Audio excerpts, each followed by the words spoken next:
By the third week, half the town of Igbomotoru had grown rich and the other half had grown silent.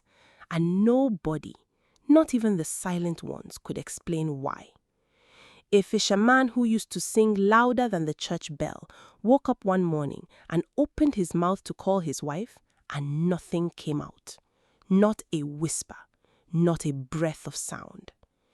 If you enjoy Nigerian folk tales that make you question everything you thought you understood by the final line, stay with me and consider subscribing, because what happened in this small riverine town will follow you long after the story ends. Igbomotoru sat where a slow brown river bent like an elbow, hugging a cluster of zinc-roofed houses, smoked fish stalls, and one long abandoned community bank building whose paint had peeled into the shape of old wounds. The bank had shut its doors 9 years earlier, after the company that owned it collapsed somewhere in Lagos, in some boardroom none of the townspeople had ever seen and never would. All that remained behind was the building itself, windows boarded, roofs sagging, weeds climbing through the cracks in the concrete steps. And standing just outside its gate like a soldier nobody remembered assigning, a single automated teller machine. For 9 years, that machine had been nothing. Children dared each other to touch its cold metal face at night. Goats scratched their backs against its side. Old men joked that if the machine still worked, they would finally know what money smelled like again, because in Igbomotoru, money had become a rumor more than a reality. The river still gave fish, the soil still gave cassava and plantain, but the naira that used to move through the town like blood through a vein had thinned to almost nothing. Young men left for the cities and did not return. Roofs were patched with more prayer than zinc. It was into this town, into this hunger, that a widow named Ebiere carried her firewood every morning before the sun had fully climbed the sky, balancing the bundle on her head the way her mother had taught her 40 years before, walking past that same silent machine without ever once looking at it. Ebiere had buried her husband 3 harvests ago, and with him, most of what the town considered a woman's worth. She had a grandson, Preye's much younger cousin. No, she had a grandson named Sotonye, 6 years old, whose cough had grown from something that worried her at night into something that now worried the whole street. The town's only clinic had a nurse, but no proper medicine, and the medicine that existed cost more than Ebiere earned in 2 months of selling firewood and smoked catfish. She was, by every measure the town understood, a poor woman. But she was not, as Mama Kemebie, the oldest woman in Igbomotoru, so old that no living person could say with certainty how many decades she had walked the earth, often reminded anyone who would listen, a lucky one. Poverty and misfortune are not brothers, the old woman liked to say, sitting outside her hut with a pipe she rarely lit anymore, just held between her teeth like a habit that refused to die. Nobody paid her much attention. Old women were always saying things like that. Then, on a Tuesday night with no moon, 13-year-old Okia and his younger brother snuck out to smoke stolen cigarettes behind the abandoned bank, the way boys in every town on earth have always done exactly the things their mothers warned them against. It was Okia who first noticed the small red light blinking on the machine's face, a light that had not blinked in 9 years. He nearly dropped the cigarette. His brother laughed at him, called him a coward, until the screen flickered fully to life, glowing pale blue in the darkness, and a soft mechanical voice, the kind neither boy had ever heard except on a phone borrowed from a cousin in Port Harcourt, said, in perfect, unnervingly friendly English, "Welcome. Please insert your card or press enter for free withdrawal." The boys ran home so fast that Okia's slipper came off and he did not go back for it. By morning, the story had traveled from compound to compound the way stories do in small towns, faster than any actual news, more thoroughly than any actual truth. Some said the boys had seen a ghost. Some said the machine had spoken their names. By the time the story reached Tamuno, the loudest man in Igbomotoru, a fisherman whose voice could summon every dog on the street to bark at once, he had already decided it was nonsense, and he had already decided he was going to prove it. Tamuno was not a cruel man, but he was the kind of man whose confidence outran his caution, the kind who believed the world generally agreed with whatever he was currently saying. That night, he walked to the abandoned bank with 4 other men, trailing half a step behind him, more curious than brave, and he pressed his palm flat against the screen, like you might test whether a stove was truly cold. The screen lit up. "Welcome. Please insert your card or press enter for free withdrawal." Tamuno laughed, the loud bark of a man covering fear with noise, and pressed enter. The machine hummed, a low, satisfied hum, like something exhaling after a long wait. And then it began to count. Crisp, new, unmistakably real Naira notes slid out of its mouth, more money than Tamuno had held in his hands in the last 2 years combined. His friends went silent. Tamuno's laughter died in his throat, replaced by something closer to disbelief, then something closer to greed. He counted the notes 3 times under the moonless sky, as if counting them a 4th time might make them disappear, might reveal the joke. They did not disappear. Word of Tamuno's fortune moved through Igbomotoru before the sun had even finished rising, and by the following night, a small crowd had gathered outside the bank, murmuring, hesitant, watching the blue glow of the screen the way villagers everywhere have always watched fire they didn't light themselves, hungry but afraid to be burned. Mama Ebiere did not go to see the machine. She did not need to. She had lived long enough to recognize the shape of a story before it finished telling itself. And when her granddaughter came running to describe what Tamuno had done, her face did not light up with wonder the way everyone else's had. It folded instead into something closer to grief. "Tell them," she said, gripping her granddaughter's wrist harder than she meant to. "Tell them that nothing empty gives without first taking.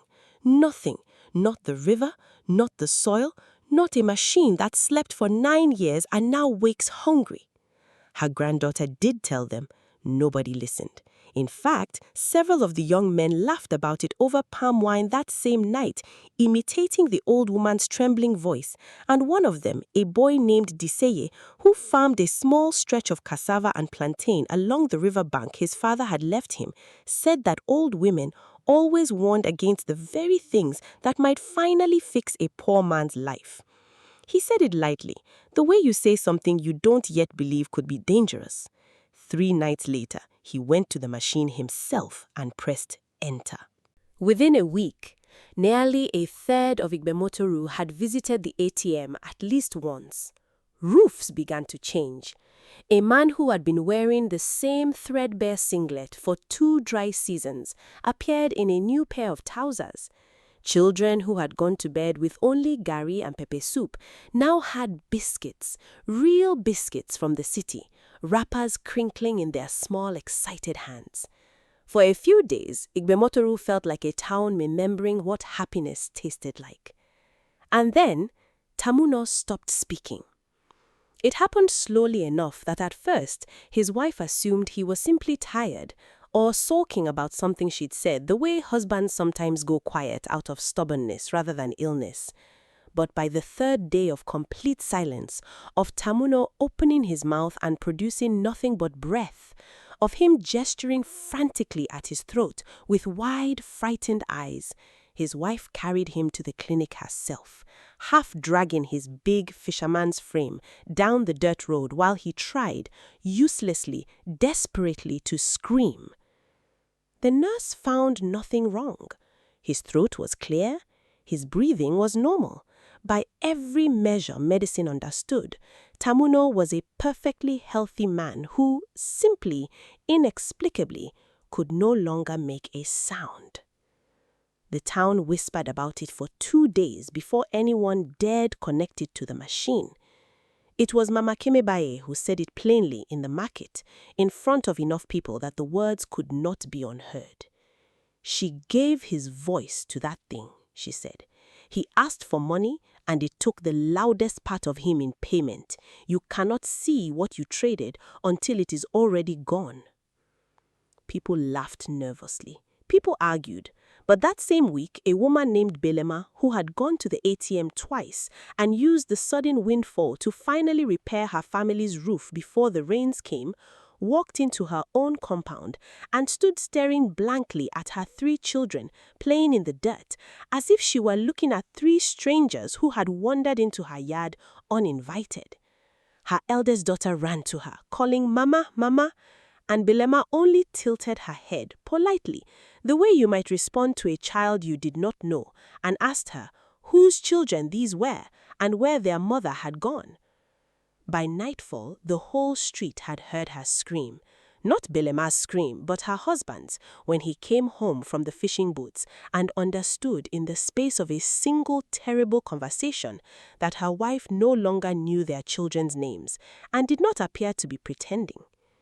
Dissier found his loss 3 mornings later, walking out to his farm the way he had walked out to that same farm every morning of his adult life, only to find his cassava stalks withered and grey, his plantain leaves curling to ash-colored dust that crumbled at the lightest touch, as though the entire field had aged 50 years in a single night.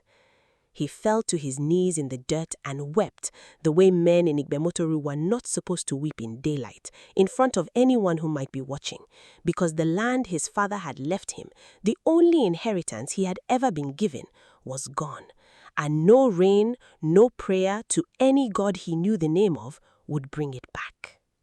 If you're finding yourself invested in what happens to this town, this is a good moment to hit subscribe, because what happens next to a young bride named Preye and to the widow who refuses to touch not a single note from that machine is the part of this story nobody in Igbomotoru could have prepared for, and it changes everything you think you understand about what that ATM actually is.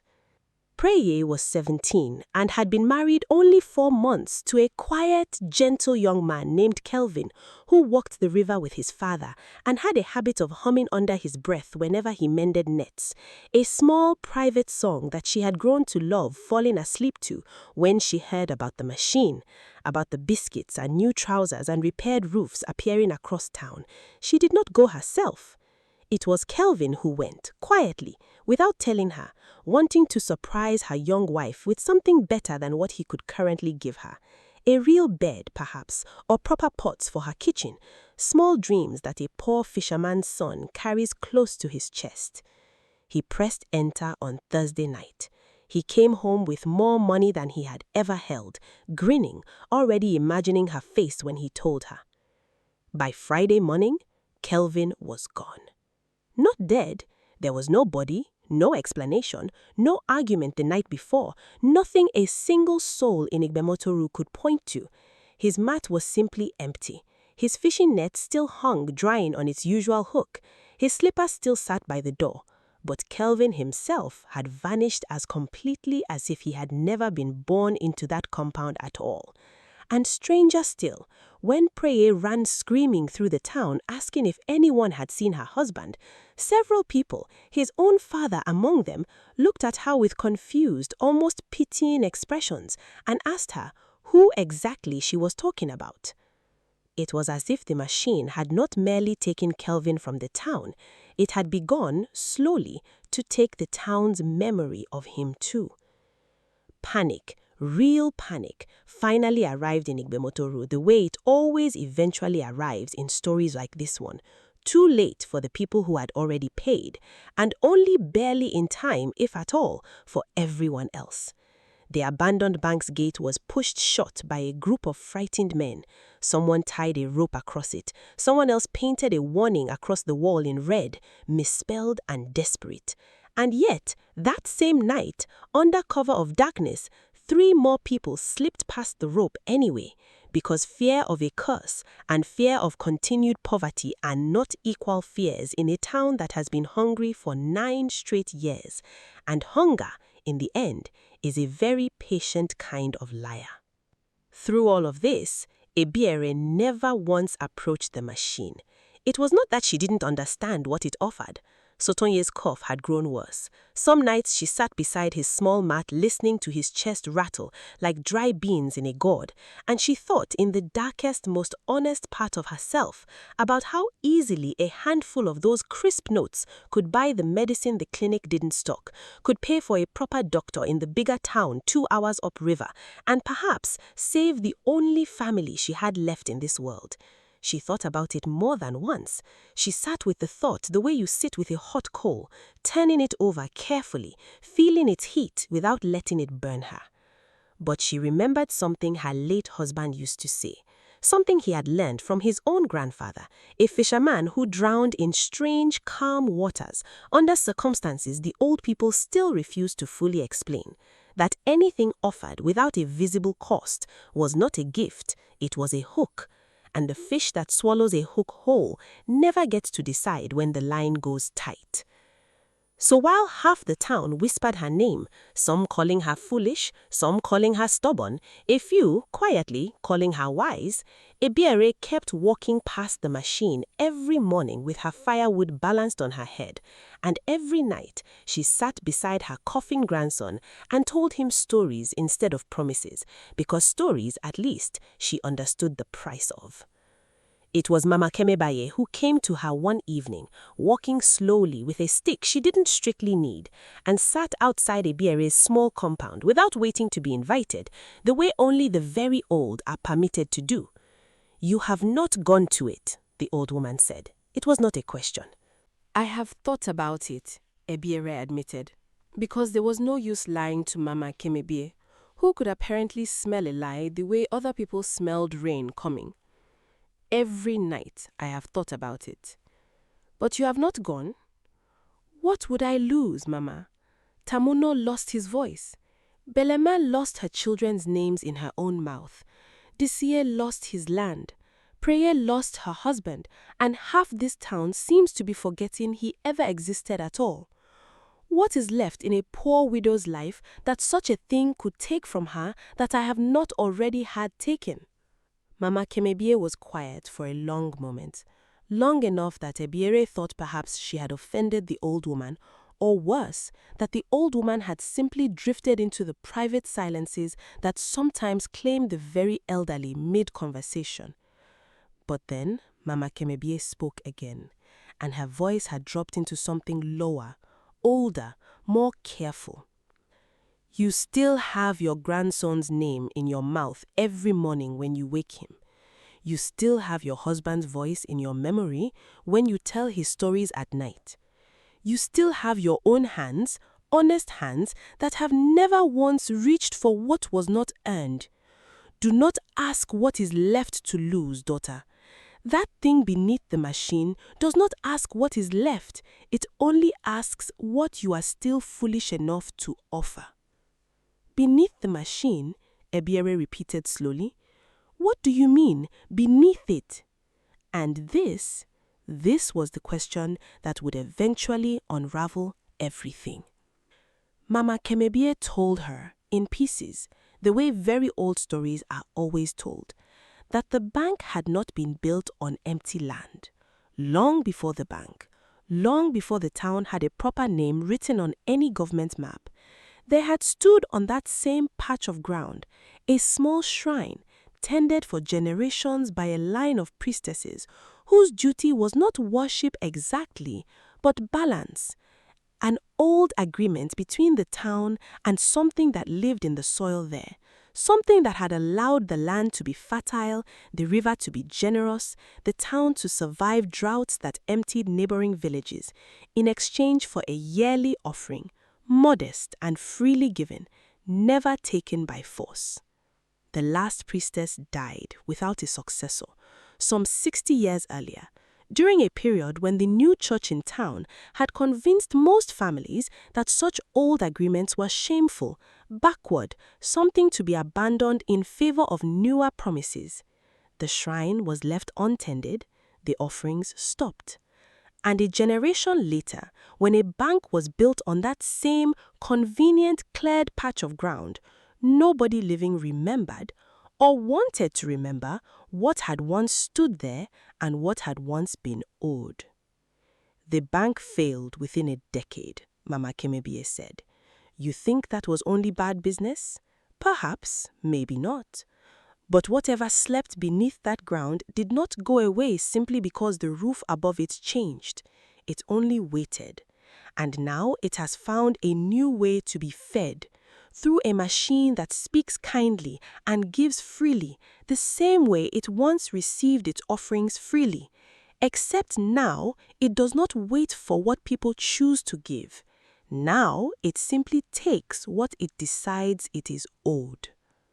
If you enjoy Nigerian folktales built on old debts and older silences, this is exactly the kind of story you'll want more of. So go ahead and subscribe now, because Ebiere is about to do something no one else in Igbomotoru has dared to do, and it will lead her far more dangerous than a queue in front of a glowing screen.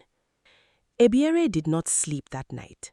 She sat beside Sotonye, listening to his uneven breathing, and thought about voices and children's names and withered cassava fields, and a young bride whose husband's face was already beginning to blur in the memories of the people who loved him.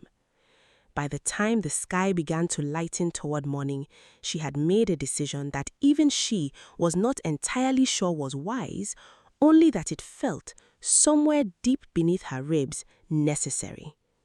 She would not take money from the machine, but she would find out exactly what it was and what it would take to end it, because a town that could not name its enemy could not hope to survive it. She went to the Amananawe first, the town head, an aging, tired man named Sokoye, who had inherited the position from his father and had spent most of his tenure hoping nothing too difficult would ever be asked of him. He listened to Ebiere's account with visible discomfort, glancing repeatedly toward the door as though hoping someone might interrupt and end the conversation for him. The bank was government matter, he said, finally, weakly. I cannot simply tear down a structure that does not belong to this town. People are losing their voices, their memories, their families, their land, Ebiere said, keeping her tone level, though her hands were shaking. How much more must belong to this town before you consider it your matter? The Amananawe had no answer for that. But before Ebiere left his compound, his youngest wife, a sharp-eyed woman named Hawa, who had married into Igbomotoru from a town further north and had always been treated as slightly outside the town's oldest secrets and therefore slightly more willing to speak of them, told Ebiere something that made the widow's blood run cold. My husband knows more than he says, Hawa whispered. His father was on the council that approved the bank's construction all those years ago. There were elders who warned against building there. My husband's father silenced them because the bank promised to bring the town's first real money in a generation. He knew about the shrine, Ebiere. He knew, and he built on top of it anyway. And he made certain the knowledge died with the old priestess so that no one could later blame him for what happened. The bank's collapse then was not simple misfortune. It was the first payment on a debt the town's own leadership had knowingly created and then buried quite literally beneath concrete and government paperwork. Ebiere left that compound with a fury she had not expected to feel, a fury sharper than her fear, and it carried her that very night past the rope barrier that the frightened men had strung across the bank's gate toward the glowing blue screen that had already cost the town so much. She did not press enter. She stood before it, this small, tired, honest widow, and she said out loud to whatever was listening beneath the concrete, I know what you are. I know this town owes you a debt it never intended to pay honestly. But I have not taken from you, and I will not take from you, and I am asking you plainly, what will it take to end this? For a long moment, nothing happened. The machine's screen glowed its usual pale blue, indifferent, mechanical. Ebiere felt foolish, standing alone in the dark, talking to an ATM like a madwoman, and she had nearly turned to leave when the ground beneath her feet gave the faintest tremor and a section of the cracked concrete beside the machine's base shifted just slightly, revealing a gap no wider than a hand, dark and cool, breathing a smell of old earth and something faintly sweet like burnt honey. A voice came from the gap. Not from the machine's speaker this time, but from somewhere lower, older. A voice like dry leaves being crushed slowly underfoot. "You are the first," it said, "in 60 years to ask what is owed instead of what can be taken. Come down, widow, bring nothing, take nothing, and I will show you the truth this town buried." Every instinct in Ebiere's body told her this was quite possibly the single most dangerous decision of her life. She thought of Sotoanye's rattling cough, of the very real possibility that she might not return to nurse him through it. And then she thought of Preye, standing in the street calling a husband's name that the town was already forgetting how to answer. And she understood that if she walked away now, out of fear, the machine would simply continue eating Igbomotoru one gift at a time until there was no one left with enough memory to even mourn what had been lost. She knelt and she climbed down into the dark. Beneath the broken concrete, the passage opened into a small, ancient chamber that had somehow survived intact beneath the bank's foundation, its clay walls lined with faded carvings, spirals, river patterns, the shapes of fish and yams, and open, upturned palms, the old symbols of an agreement made in gratitude rather than desperation. In the center of the chamber sat a low, worn stone altar, and upon it, impossibly, sat what looked almost like a heart carved from dark wood, pulsing faintly with a dim inner light, the way embers pulse in a dying fire. "This was once fed with gratitude," the voice said, seeming to come from the wood itself now, closer, sadder than menacing.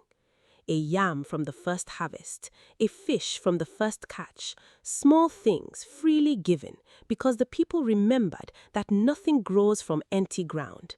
When the offering stopped, I did not die. I only grew hungry, and forgotten hunger does not stay patient forever. When your town built its machine of easy money above my resting place, it gave me a new mouth and a new way to be fed. Except now, because nothing is freely given anymore, only desperately taken, I am no longer receiving gratitude. I am receiving debts, and debts, widow, must always be repaid in something of equal weight. "Then repay them," Ebiere said, her voice shaking but steady. "Give Tamuno his voice back. Give Belema her children's names. Give Diseye his land. Give Preye her husband." "I did not steal those things out of cruelty," the spirit answered. "I took them because that is the shape of the debt they created the moment they accepted what was not truly freely given. A gift with no cost is not a gift. It was always going to be paid for one way or another. I can undo what was taken from those who unknowingly paid a debt they did not understand they were incurring. I cannot undo what a person freely and knowingly chooses to give away. Do you understand the difference?" Ebiere did not fully, not yet, but she said yes anyway, because there was no more time left to hesitate, and something in her gut told her the distinction would matter soon in a way she could not yet predict. The spirit told her what needed to be done. The machine above must be destroyed before the next midnight, not by fear or superstition, but by the hands of someone in the town's own leadership, someone with the authority, and now finally the honesty, to publicly admit what had been buried 60 years ago and knowingly hidden ever since. Only an offering made in truth, spoken aloud before the whole town, could begin to undo the debt properly. A secret confession whispered in a dark chamber would not be enough. The town's forgetting had been public. Its remembering would have to be public too. Ebiere climbed back up into the night, dirt on her hands, her heart pounding, and went straight to the Amananowe's compound, where she woke the tired old town head from his sleep and told him, without softening a single word, exactly what his father had buried beneath that concrete 60 years ago, and exactly what it would cost the town if he continued pretending he did not already know. This was the twist that reshaped everything the town believed about its own suffering. The villagers had not been cursed by a wandering evil spirit that arrived out of nowhere to punish greedy people for taking free money. They had been paying all along for a debt their own leaders had knowingly created and then deliberately concealed, a debt that had been quietly compounding in the dark for 60 patient years, waiting for the first careless hand to reopen the door.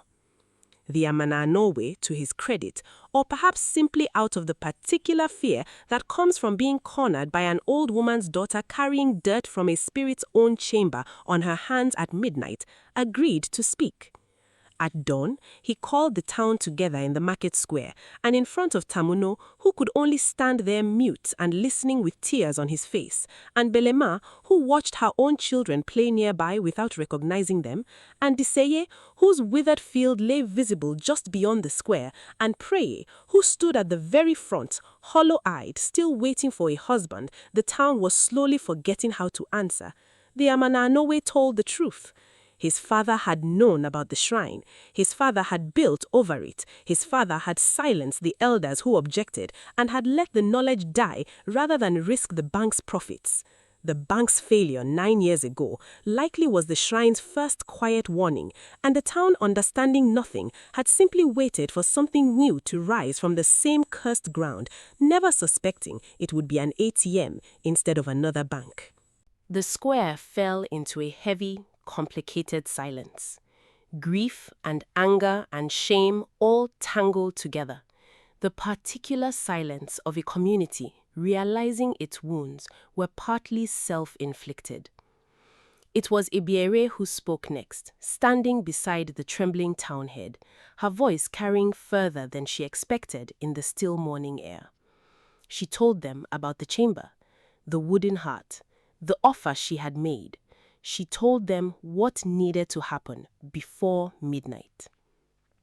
There was fear in the crowd, fear that destroying the machine might anger the spirit further, fear that it might make things worse before they got better. But there was also, finally, something the town had been missing this entire ordeal: unity, born of shared understanding rather than shared hunger. That night, as the sun dropped low and orange over the bend in the river, the Amananowe himself took up an old iron hoe, the very tool his own grandfather had used to till the ground before any bank had ever stood on it. And in front of the entire gathered town, he brought it down against the ATM's glowing screen again and again. Glass and metal and old wiring scattering across the cracked concrete, until the screen finally went dark for what everyone hoped would be the last time. For a moment, nothing happened, and a terrible fear rippled through the crowd that perhaps it had not been enough, that perhaps the spirit had simply been humoring a poor widow, that perhaps the destruction of a machine could never truly repay a debt buried in secrecy for 60 years.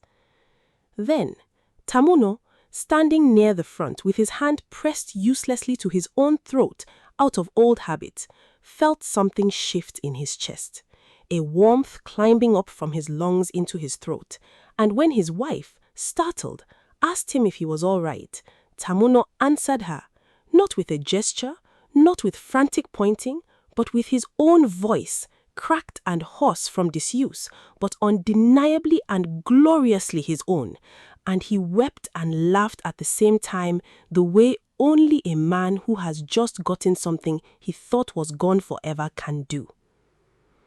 Belema turned to her eldest daughter a moment later, blinking and called her by name, her actual name, the name Belema had chosen for her the day she was born, and the girl ran into her mother's arms, sobbing with a relief too large for a child that age to fully understand, only to feel.